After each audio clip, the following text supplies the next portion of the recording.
J'aimerais vous inviter ce matin à tourner dans Jean au chapitre 17.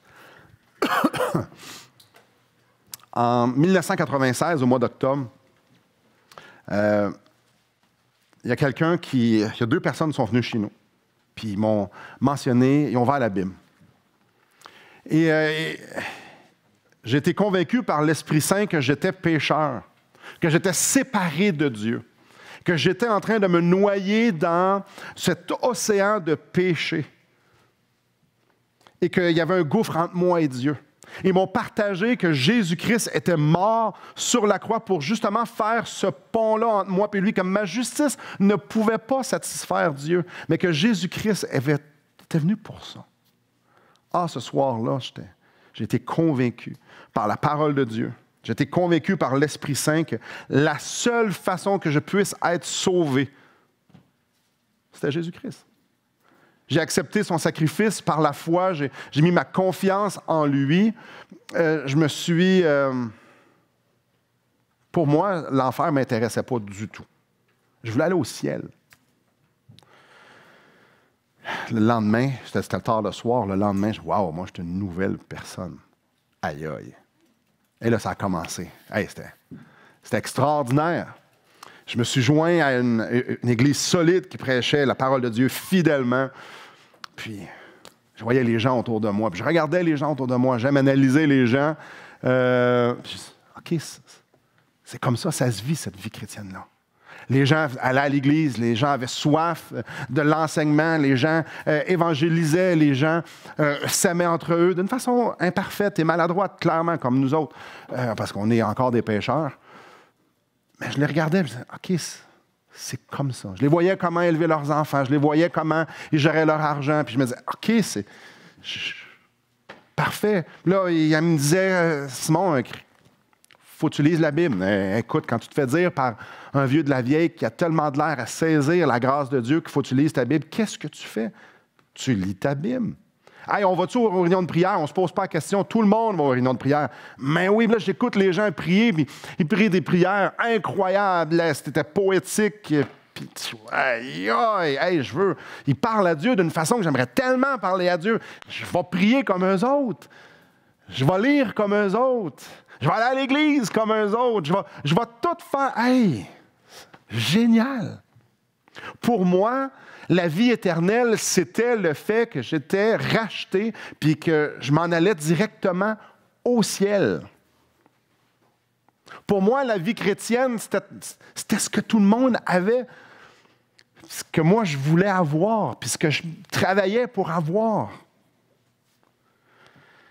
Et j'ai vécu de même bien des années. Et ce matin, je vais vous partager, je vous invite avec moi dans Jean 17 si vous n'êtes pas déjà là. Jean chapitre 7, je vais vous partager une vérité que le Seigneur me rappelait plusieurs fois, de différents angles. Puis ce matin, ça va être excessivement simple, parce que dans mon cœur, c'est super simple. Puis je vais juste vous partager une tranche de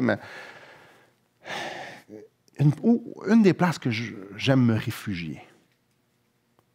Et peut-être ce matin, dans mon introduction, vous avez dit « Ouais, moi, je crois ça, moi aussi. » Ouais, mais j'ai réalisé qu'il y avait pas mal plus que ça. C'est quoi avoir la vie éternelle? C'est quoi c'est quoi ça? J'accepte Jésus, je suis sauvé, je m'en vais au ciel. C'est tout ça, avoir la vie éternelle.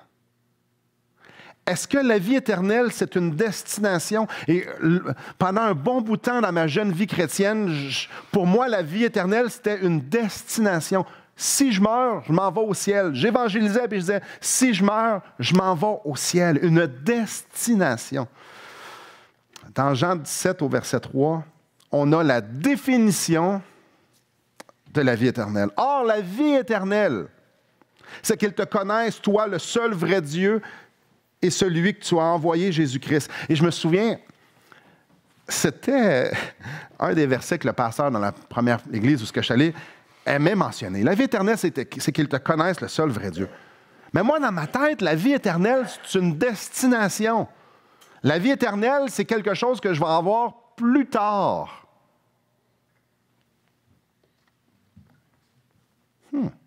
Le verbe connaître ici, c'est assez spécial. Et je vais poser une question, je vais la mettre sur le fly. Céline, ça fait combien de temps que tu me connais? 15 ans à peu près. Genre. Un petit peu plus que ça, mais c'est pas grave. On s'en est pas parlé avant. Bien souvent, dans nos têtes, connaître quelqu'un, c'est ça. On apprend à connaître quelqu'un. Souvent, quand on connaît quelqu'un, on peut mettre ça, on peut relier ça à un point précis. On s'est rencontrés à un moment donné, mais chacun d'entre vous, à un moment donné, on s'est rencontrés, on s'est connus.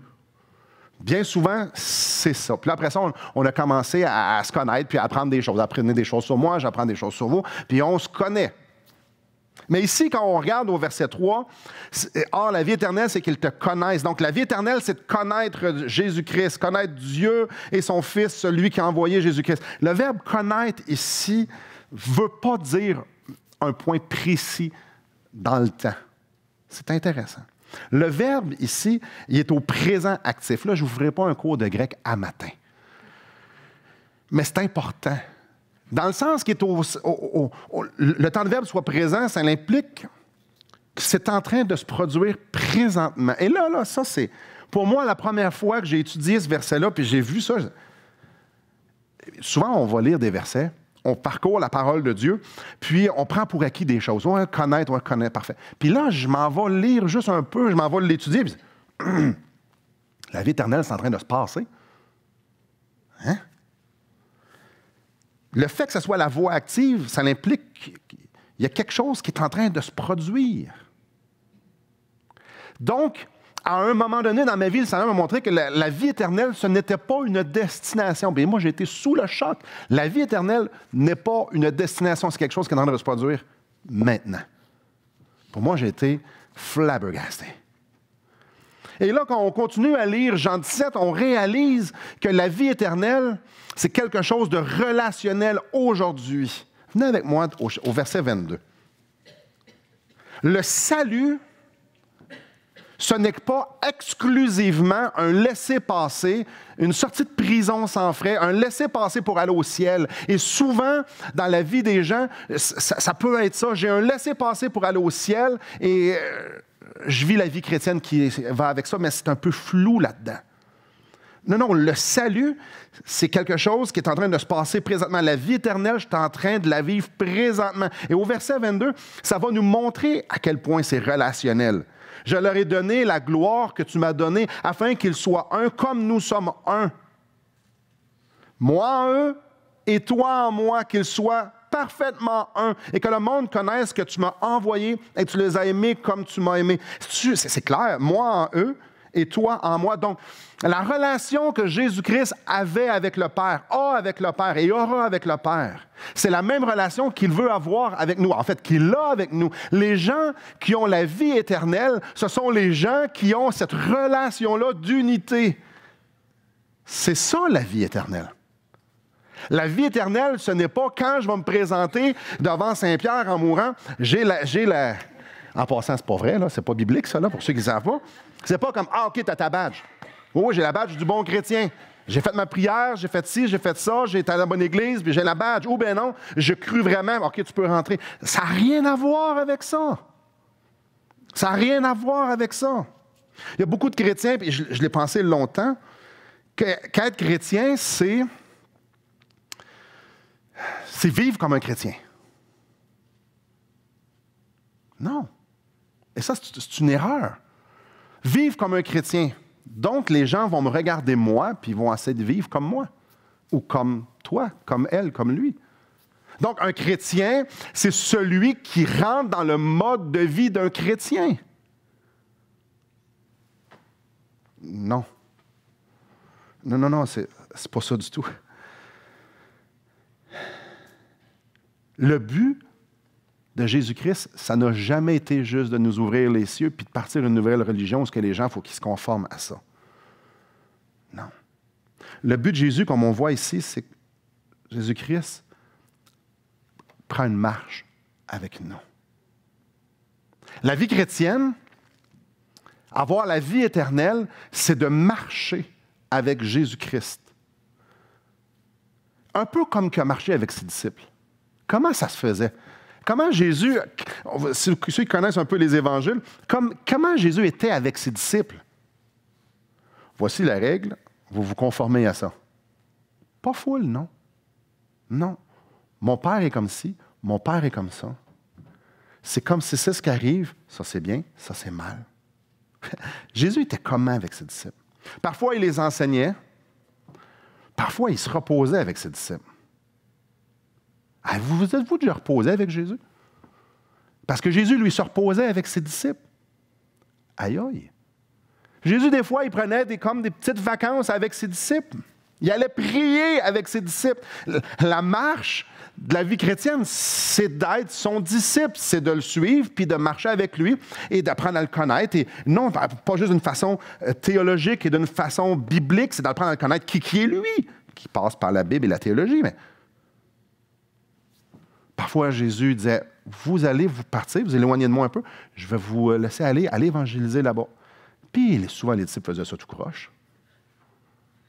Puis ils faisaient quoi? Hey! C'était clair ce que je vous ai dit. Non, il ne faisait pas ça pantoute.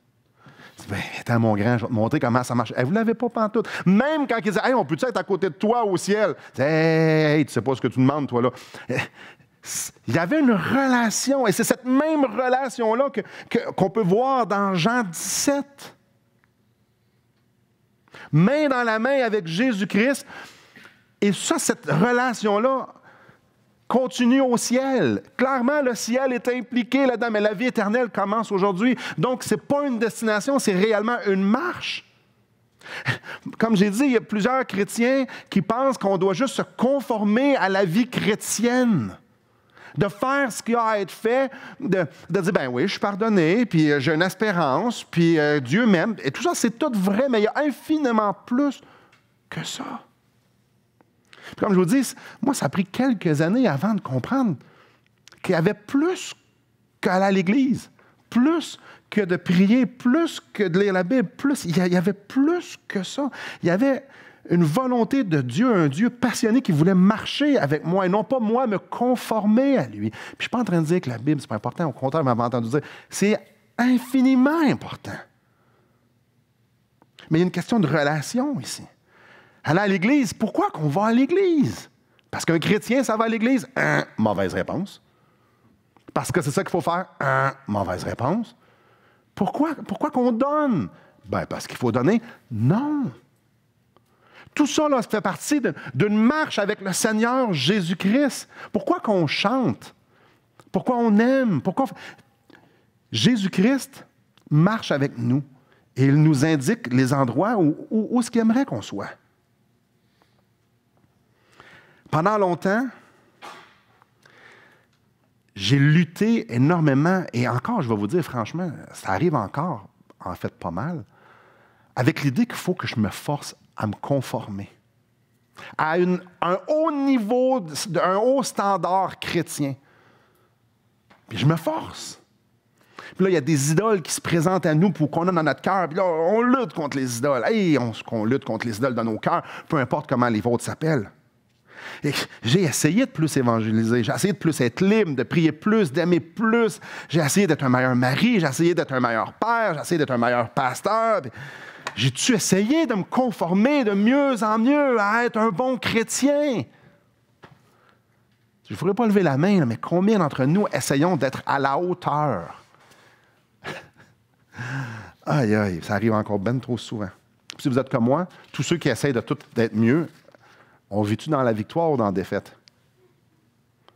Parce que le haut standard chrétien, plus qu'on est chrétien, plus qu'on est mature longtemps, là, plus qu'on est chrétien longtemps, plus qu'on est mature, plus que le standard, là, il est gros, puis on rencontre du monde exceptionnel, puis on fait « OK, là, c'est à ça qu'il faut que je ressemble, parce que là, le standard vient d'augmenter. » Je me souviens tellement, quand je vous l'ai déjà partagé, je vais voir une église qui nous soutienne, puis le pasteur, il dit « Ouais, moi, demain matin, je me lève à 4 heures, de moment, entre 4 et 8, je prie. »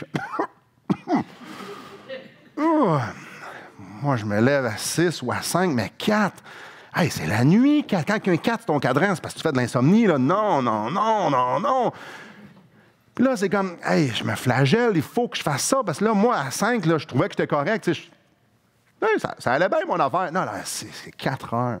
Mais on se force. On se force parce que je veux être un bon chrétien. Puis je vous le dis, puis je vous le redis encore. C'est pas ce que Jésus nous a demandé.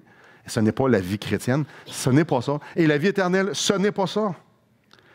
Quand on lit ici, là, le verset 23 au début, « Moi en eux et toi en moi, afin qu'ils soient parfaitement un. » La vie chrétienne, c'est une histoire d'amour. Jésus-Christ, est-ce qu'il essayait de se conformer à son Père? Non, il aimait son Père. Je le fais parce que je l'aime.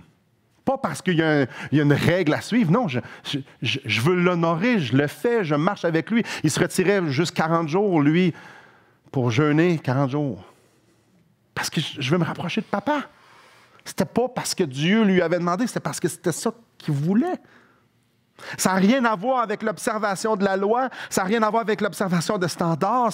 Je suis en amour avec toi. La vie éternelle, c'est de tomber en amour avec Jésus. Il rouvre nos yeux, on fait « Hey, je l'aime donc bien, lui. Tu es mort pour moi, tu es passionné pour moi. Je prends ta main et on marche ensemble. » Est-ce que je dois aimer les bénédictions qu'il me donne? Oui, mais celui qui donne les bénédictions, c'est lui que je dois aimer. Est-ce que c'est les délivrances qu'il m'offre, c'est exceptionnel? Mais la personne qui donne la délivrance est infiniment plus exceptionnelle que les délivrances. Est-ce que je dois chérir le laisser passer pour le ciel? Oui, mais pourquoi on veut aller au ciel? C'est une bonne question. Hein? Qu'est-ce qui vous excite d'aller au ciel? Puis j'aime me poser la question. Tu sais, quand on est fatigué et ça va pas bien, là, ça peut être aujourd'hui. Il va essuyer nos larmes. On ne sait pas pourquoi on va pleurer, mais il va les essuyer pareil, c'est pas grave. Il n'y a pas de vaisselle au ciel. Il n'y a pas de chicane. C'est-tu le fun, avec un peu? Les rues sont en or. On ne pèle tout pas bien. Ça va graffiner l'or, on ne fait pas ça. Les portes sont en perles. Ça ne grince pas quand ça rouvre. On est dessus. Personne ne me réveille la nuit parce qu'il rentre tard. C'est le fun. J'ai-tu hâte d'aller au ciel? Pourquoi on a hâte d'aller au ciel? Ou rentre dans la joie de ton maître, bon et fidèle serviteur. J'ai hâte d'aller au ciel parce que je vais avoir Jésus. Le reste, c'est... Ouais. Je vais avoir Jésus. Enfin, je vais rencontrer celui, ça fait tant d'années que je marche. Enfin, je vais pouvoir le voir, le toucher, je vais pouvoir vivre parfaitement ce que j'ai vécu imparfaitement sur terre. Qu'est-ce qu'on aime de Jésus? Ce qui sort de lui ou on aime la personne de Jésus? Quand je vous dis Jésus, qu'est-ce que vous aimez de Jésus? À quoi vous pensez tout de suite? Moi, ce que j'aime de Jésus, c'est comme... Ça, c'est pour moi. Vous avez les vôtres, j'ai les miens. J'espère que vous avez les vôtres. Moi, j'aime ça quand je suis troublé puis qu'il vient parler à mon cœur.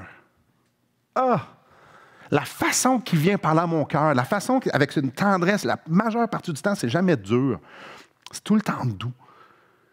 Tu sais, quand on est couché le soir puis ça brasse, puis notre hamster est comme il est essoufflé, puis il manque des barreaux quand il tourne, puis ça n'a pas d'allure, là, puis... Il a le nez tout ripé. Là, puis comment Jésus vient juste doucement mettre un verset sur mon cœur. Ça veut dire qu'il connaît exactement quand j'avais besoin, que j'avais besoin. Puis il vient intervenir à la perfection. Puis je suis content parce que des fois, je ne suis pas prêt à l'entendre. Puis une des choses qui me fascine avec Jésus, c'est sa patience. Mais sa patience à m'endurer, sa patience à endurer mon cœur dur. Je vous ai parlé de sa douceur. Une autre chose qui m'éblouit quand je réfléchis à Jésus, quand vous me dites Jésus, là, si vous me dites qu'est-ce que vous aimez le plus de Jésus, je vais probablement vous dire sa souveraineté. Pour moi, sa souveraineté, sur le fait que je viens de lever mon bras là, il le savait, je le ferais. S'il savait ça, s'il connaît mes cheveux, puis il sait que chaque flocon où est-ce qu'il tombe sont tous différents, sais-tu qu'est-ce que je vis? Puis sais-tu que tous les atomes dans l'univers, puis moi, c'est réconfortant. Je parlais de ça avec un frère hier, puis peu importe ce qui arrive. Dieu est au contrôle. Fait que le dernier retranchement de la misère, tu peux aller dans... De toute façon, Dieu est au contrôle. C'est-tu rassurant un peu? Ma famille meurt, la maison explose, vous êtes toutes décapitées par des rats. Peu importe, excusez-moi, c'est un peu graphique. Bon, OK, par des fourmis. Oh, pas du tout, pas du tout. Peu importe. À la fin, tu fais. Mais Jésus est au contrôle. Je dis ça avec un sourire parce que si Jésus est au contrôle, c'est correct, hein? Ce qu'il fait, c'est correct. Moi, pour moi, là, je réfléchis à ça. J'aime comment que Jésus est posé. Moi, je suis un gars plutôt dramatique et intense. Quand ça va mal, je vais grimper d'un rideau, je vais monter partout, je suis un drama queen, moi, là. King. Jésus, lui, est posé. On le voit, hein? On le voit quand tu lis les évangiles. Il se fait insulter, il se fait arracher la barbe, puis il est posé. T'es-tu le Fils de Dieu? Tu le dis. Aïe, aïe. C'est capoté pour moi. Son humilité, juste le fait que le Créateur se penche sur moi, qui suis vraiment un pécheur bien ordinaire. C'est qui Jésus pour vous? Qu'est-ce que vous aimez de Jésus? Je peux vous dire, la liste est encore pas encore plus longue. Elle est extrêmement longue si je parle de ma femme, si je parle de mes enfants, les gens que je connais. Jésus, qu'est-ce que j'aime de lui? Qu'est-ce que vous aimez de Jésus? Parce que c'est une personne. Le verbe connaître, c'est super intéressant quand on étudie dans la Bible le verbe connaître. C'est la plus haute forme d'intimité entre deux personnes, c'est le verbe connaître. Aïe, aïe. Puis là, il y a des enfants ici, puis c'est enregistré, c'est live. Je n'irai pas dans tous les détails de ce que ça veut dire connaître, mais ceux qui ont lu la Bible, ils ont une bonne idée de ce que je peux dire. Voyez-vous la proximité de ce que c'est la vie éternelle entre nous et Dieu? C'est d'être tissé, serré, la plus haute forme d'intimité entre deux personnes. Le verbe qui est utilisé, c'est connaître. Et ça nous dit que la vie éternelle, c'est connaître Dieu. C'est-tu assez relationnel à votre goût? L'intimité de marcher avec Jésus implique ça. C'est une proximité relationnelle, émotionnelle, passionnée. Parlons-en. Mais le plus grand commandement, tu aimeras le Seigneur ton Dieu de tout ton cœur. Je sais, c'est folklorique ce verset-là, mais ça implique pas mal toutes les parties de ton cœur, de toute la force, de toute ta passion, de toute ton âme, de toute ta pensée. Pense pas, là, ton être entier est passionné, éperdument amoureux de cette personne-là. La vie éternelle, c'est qu'il te connaisse. Faire un avec Jésus. Puis ce qui est le plus formidable, c'est aujourd'hui. Pas demain, pas quand on va mourir. Ça va être parfait. Mais on l'a aujourd'hui. Je me pose la question, pourquoi lorsqu'il me tend la main, je mettrais ma main dans la sienne? Pierre a répondu à cette question-là. À qui irions-nous? C'est toi qui as les paroles de la vie éternelle. La Bible nous dit, de parce que je suis un pécheur totalement dépravé, que j'ai besoin d'un sauveur, et Jésus-Christ, il est mon sauveur. Et qu'il a acquis la victoire sur nos péchés. La parole de Dieu nous dit que sans lui, je ne peux rien faire dans Jean 15, 2 chapitres avant ce qu'on lit. Sans lui, je ne peux rien faire. Pourquoi j'irai vers Jésus? La réponse, c'est où est-ce que je mettrai ma main? Vers qui j'irai d'autre? Sans lui, je suis en enfer. Sans lui, je ne suis pas capable de rien faire. Ça prend-tu un bon sens de ne pas mettre sa main là-dedans? Ça fait aucun sens. Il n'y a rien de mieux qu'un être humain peut trouver que de mettre sa main dans celle de Jésus-Christ et de marcher avec lui. Et de focaliser sa vie sur construire, approfondir cette relation-là pour qu'elle soit le plus intense, le plus émotionnel, le plus factuel, le plus spirituel possible. En fait, tout. Si le maître de l'univers, celui qui a tout créé, celui qui va tout détruire pour ramener quelque chose de nouveau, me dit, viens-tu faire une marche avec moi? Pourquoi je n'irai pas?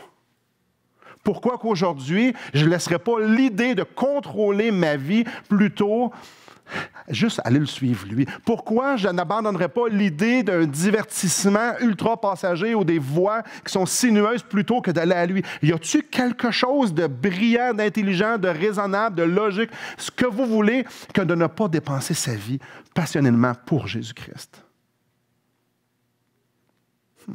Qu'est-ce qu'il y a de mieux que de méditer sur la croix? Moi, l'idée de méditer sur la croix m'amène tellement à des places humbles et exaltantes sur la résurrection, sur sa proximité, sur ce qui le fait qu'il soit là présentement. Jésus-Christ, ce qu'il me demande, c'est juste de l'aimer puis de le suivre. Et là, il y a une question qui se pose. Et tous les impératifs qu'il y a dans le Nouveau Testament, on fait quoi avec ça? Parce que Dieu nous demande vraiment prier sans cesse. Aimez-vous les uns les autres. Puis je ne sais pas dans votre Bible, mais moi, il y a comme un Z à la fin du verbe. C'est un impératif. On fait quoi avec ça? Si le Seigneur Jésus-Christ me dit aime-moi, puis fais juste te concentrer là-dessus, pourquoi qu'il y a plein d'autres impératifs?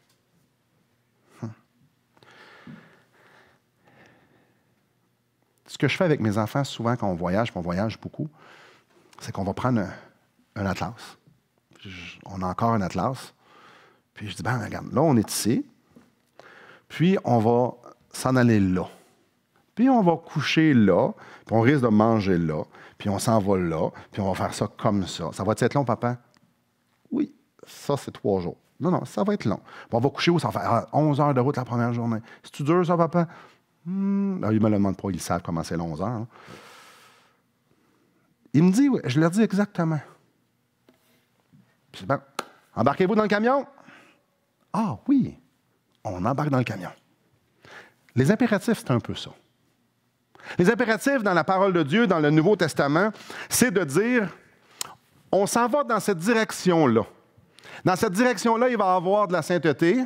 Dans cette direction-là, il va y avoir de l'amour, il va y avoir du pardon. On va faire un stop ici pour la générosité.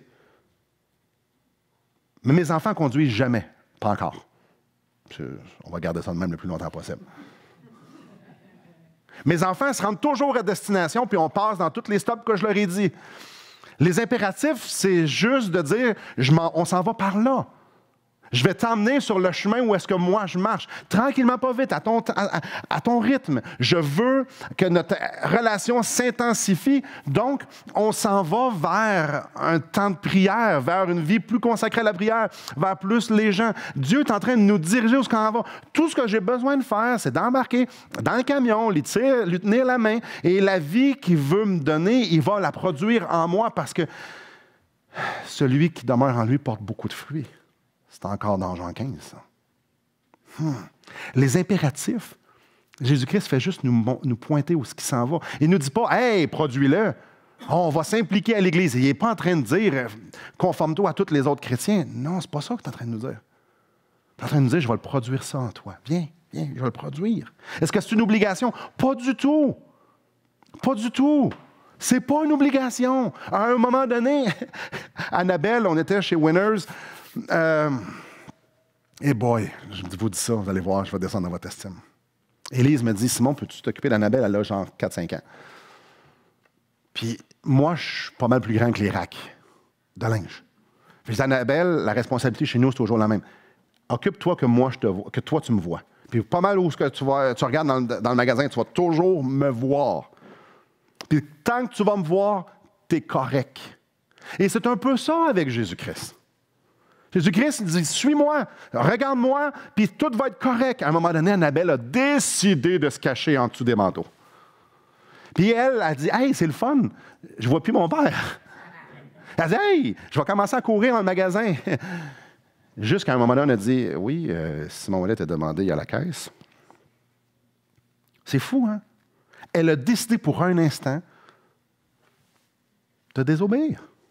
Elle a décidé pour un instant de dire, moi, je vais faire ma propre affaire, je vais prendre mon propre chemin. Mon père, il est là, tout est beau, tout est correct. Si je suis près de lui, ça va bien. Si je me colle à lui, tout est beau. Je suis tout en sécurité. Elle a décidé de s'en aller. Elle n'a pas été à bon port. C'est possible de dire à Jésus, je ne veux pas y aller dans le pardon, je ne veux pas y aller dans la sainteté. Seigneur, j'aime mieux faire ma propre poutine à moi. Il va dire, tu peux le faire, ça ira pas bien dans ta vie, mais tu vas avoir plein de problèmes, puis je vais toujours essayer de te ramener, mais hey, tu peux le faire. Jésus ne nous oblige pas à le suivre. Jésus ne nous oblige pas, imaginez l'amour que ça prend, il ne nous oblige pas à l'écouter. Il ne nous oblige pas à y parler. Il soupire après ce qu'on le fasse, mais non. Je ne sais pas si vous êtes comme moi, mais des fois, je me regarde dans le miroir, je me dis, hey, je construis mon royaume ben trop souvent que je construis le sien, que j'investis dans ma relation avec lui, mon royaume. Que ce soit avec des mondanités, des philosophies, la gestion de mon temps, que ce soit, peu importe, c'est quoi, je lâche, je dis non, je veux être tout seul, là. Ça te déplaît, ça ne m'amènera pas à bon port, mais tasse-toi, là, je veux aller me perdre dans le magasin. Trop souvent, je veux faire à ma manière. Plutôt que d'aller me réfugier où est-ce que Jésus va aller me donner sa joie, sa paix, je vais aller me dire, je pense que je connais mieux ça que lui. Venez avec moi dans Luc au chapitre 15. C'est une erreur monumentale. Puis, quand on parle de relation, quand on parle de passion, quand on parle de l'amour qu'il a envers nous, qu'est-ce qu'on fait quand on fait une boulette? Je ne sais pas pour vous, mais mon niveau de culpabilité, moi, il est genre pas mal haut.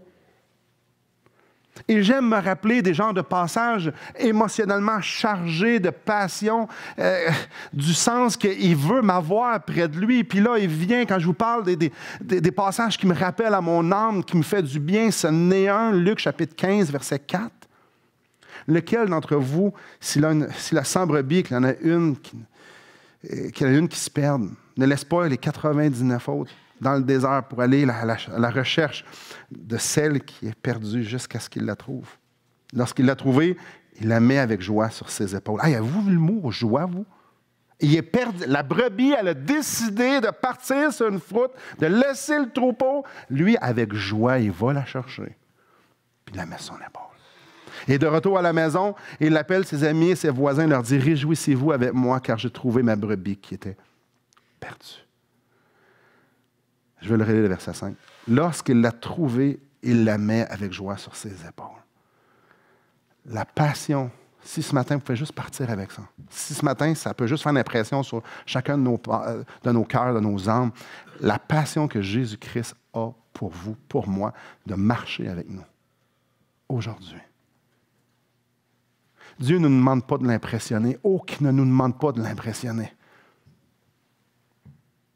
Non, tout ce qu'il dit,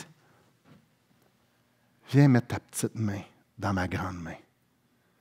Viens, on va marcher ensemble. La vie éternelle, c'est ça. Je fais quoi quand je suis tenté? Parce que la vérité, c'est que sur terre, là, même si je mets ma main dans sa main, je vais être tenté d'enlever ma main. Soyons un peu pratiques. Je fais quoi? Quand c'est dur, je fais quoi? Comme vous le savez, il y a déjà eu des rats dans notre ancien bâtiment. Quand on parle de rats sans la queue. Mon chien, il est petit à côté du rat. Pourquoi je parle de mon chien? Je parle du rat. Je n'ai pas envie de parler de mon chien. Je peux vous expliquer pourquoi. J'aurais aimé ça que le rat mange le chien, mais ça, c'est une autre histoire. Et à un certain moment donné, un samedi soir, y a-t-il quelqu'un qui tente d'avoir ça chez eux? Juste comme ça, là? Non? Correct. Ils ne sont pas dans une cage, là. Ben, la cage, c'était le bâtiment complet. On est couché le soir, il est à peu près minuit. Voici ce que j'entends. Je ne vais pas dégraffiner le mur, plus fort que ça encore. Ça gratte, ça gratte, ça gratte. Élise, elle me dit, je pense que c'est une souris. Je ne pense pas. Et là, ça gratte intensément juste à côté de au-dessus de notre tête, là, pas loin. Là. C'est pas sûr si c'est dans ma chambre ou c'est dans la pièce à côté, puis qui est la salle de bain. Élise n'aime pas les petites bébites. Moi non plus, d'ailleurs. Savez-vous ce qu'elle a fait? Elle capotait. C'était la crise d'hystérie. Je peux vous dire une chose. Quand je lui ai dit c'est un rat, je dis ce n'est pas un petit rat. C'était un gros rat. Elle ne s'est pas collée. Elle était littéralement sur moi. J'étais content, elle me protégeait. Comme si j'étais allé faire quelque chose. Elle dit, vas-y, j'étais en sous-vêtements. Je dis, non, toi, vas-y. Non. Puis elle sautait dans mes bras, puis prends-moi. Elle n'avait pas catché que je ne pouvais rien faire pour elle, mais qu'est-ce qu'on fait quand ça va mal? Quand on est complètement désorienté? Elle avait comme 35 ans, peu importe. Puis elle a sauté dans mes bras. On fait quoi? C'était pas une petite fille, là. C'était pas mon enfant qui avait peur des éclairs. Là. Non, c'était ma femme, une adulte. On fait quoi? On a peur de réflexe. C'est d'aller à la place où on a le plus de sécurité. C'est ça. Dieu nous a créés comme ça. Que lorsqu'on a peur, on va se réfugier à quelque part. Qu'est-ce qu'on fait quand ça brasse, quand on est triste, quand c'est difficile, quand on est essoufflé? On fait quoi? Jésus dit, tu as déjà ta main dans la mienne. Tu peux embarquer au complet aussi, si tu veux. Là. Ma main est assez grande pour que je puisse te tenir au grand complet. Fais juste te coller sur moi. Tu vas voir, médite sur moi. Ça va être correct. Voyez-vous à quel point c'est relationnel. Tout ce qu'il veut, c'est ça. Est-ce que les vagues vont cesser? Non. Non. Puis je me rappelle un autre petit verset ici, que Jésus, il y avait une tempête, Jésus dormait à la poupe, ses disciples disaient, on va-tu mourir ici? Hey! T'es le roi de l'univers, t'es le créateur qui dort, là. Il ne chavirera pas le canot, là. C'est pas grave. Les vagues ne cesseront pas, mais ça prend toute une autre dynamique, ça prend toute une autre perspective. J'aimerais relire, en terminant, Jean 17, verset 3. Or, la vie éternelle, c'est qu'ils te connaissent, toi, le seul vrai Dieu, et celui que tu as envoyé, Jésus-Christ. Frères et sœurs, la vie éternelle, ce n'est pas une destination. C'est une vie. Et c'est une vie de connaissance intime, de marche. La vie chrétienne, la vie éternelle, être chrétien, ce n'est que de marcher avec Jésus-Christ. C'est d'aller se réfugier en lui. C'est de courir avec lui. Quand c'est le temps de courir, c'est de se reposer avec lui. C'est relationnel. C'est pas un conformisme religieux à une église, à d'autres gens. Ça n'a rien à voir avec ça. Nous sommes tous différents, puis c'est beau qu'on soit différents. C'est de marcher avec Jésus. Quand c'est dur, parce que ça arrive souvent que c'est dur, bien on crie, puis on est là, puis on tient, puis regarde, tout ce que je sais de toi, c'est à ça, je veux m'accrocher. Je ne veux pas aller m'accrocher à quelqu'un d'autre. Je ne veux pas aller sauter dans les bras de quelqu'un d'autre. Tout ce que je veux, c'est toi. Tout ce que je sais, c'est toi. La seule chose qui fait du sens, c'est que tu es mon sauveur. Ça devrait être ça, notre dernier retranchement. Puis je vous termine avec la question, êtes-vous en amour avec Jésus? Je ne vous demande pas si vous êtes des bons religieux. Je ne vous demande pas si ça... Êtes-vous en amour avec Jésus? Je vous pose la question parce que... Quand on lit le Nouveau Testament, c'est vraiment la seule façon d'avancer. C'est ça, la vie chrétienne. Et l'appel qu'il nous fait, c'est clairement pas aucun conformisme. C'est juste de dire, je me jette dans tes bras, c'est la seule place que j'ai envie d'être. Demain, je ne sais pas si je vais le faire. Travaille dans mon cœur pour que demain, je le fasse.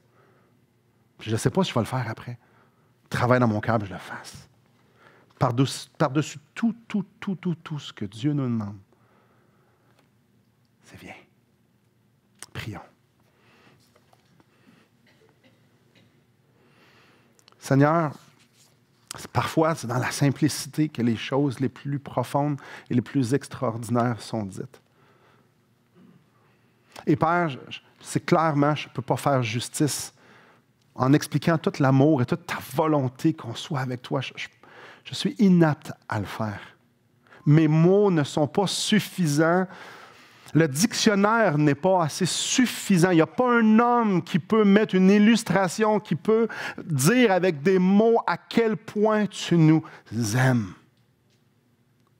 Même si on prêchait sur toi 24 heures sur 24, toute une vie de temps, on gratterait encore juste la surface de la passion que tu as pour nous. À quel point dans chaque sphère de nos vies, dans chaque circonstance, tu es passionnément engagé à être là. Et ma prière, c'est qu'avec ces quelques mots qui ont été dits, ton Esprit Saint puisse faire éclater dans chacun de nos âmes cette grande réalité que tu es là et que tu nous veux. Et que la seule chose que tu veux, c'est qu'on soit proche, qu'on marche, qu'on... Dieu, c'est quelqu'un ici qui ne te connaît pas. Montre-lui à quel point tu es passionné. Cette personne, c'est personne. Que tu es passionné pour son âme. Qu'avant même la création du monde, tu étais passionné pour son âme. Que depuis toujours, tu es passionné pour son âme. Que ta passion t'a poussé à te sacrifier. Et que, Seigneur Dieu, tu ne veux pas juste ces gens, tu ne voulais pas juste nous sauver, mais tu voulais marcher toute notre vie et pour l'éternité avec nous. Seigneur, tu nous demandes encore et encore de se rappeler qui tu es. Et ce matin, je te demande de nous le rappeler. Et dans le dernier chant qu'on va chanter, de nous le rappeler. Cette vérité simple, mais combien fondamentale, que tu es notre Dieu. Notre bon berger, que nous sommes ton troupeau. Et que peu importe où ce qu'on est, tu as les yeux sur nous et tu es prêt à venir nous mettre sur tes épaules avec joie. Au nom de Jésus-Christ qu'on te prie. Amen.